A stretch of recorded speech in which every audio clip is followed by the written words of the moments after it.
Developments tonight in the ongoing controversy in the town of Elwood. Within a span of 2 hours, a former part-time parks employee was rehired and then fired again. All this occurred during a special meeting called by the Elwood Parks Board. RTV6's Jack Reinhardt catches us up on these latest developments.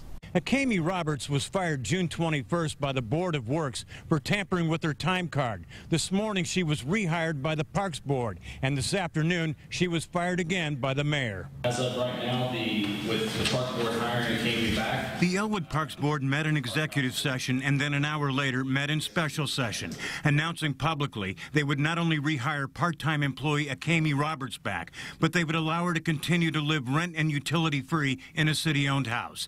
This despite an email last week from the Parks Board attorney warning that she would likely be fired and putting her back in the house would run contrary to state and local codes. The city could be providing a benefit to someone that's not an employee. Now that's a financial issue, and I'm sure the State Board of Accounts wouldn't smile upon that. Roberts was hired last week by board member Sheila McPherson without board approval. With no official standing and no insurance coverage, she was allowed by McPherson to operate parks equipment and heavy machinery.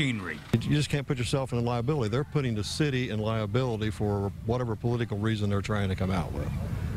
And these issues just have to be resolved, and this has to stop.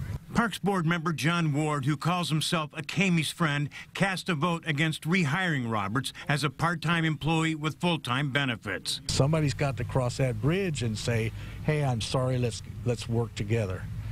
And the mayor's office has got to take that attitude, and this board has to take that attitude. Otherwise, the city just keeps getting its brains beat out. The mayor's office says that board member Sheila McPherson has no legal authority to drive this Parks Department truck. And in the ongoing tug of war between the board and the administration, Aakami Roberts is just along for the ride. In Elwood, Jack Reinhardt, RTV6.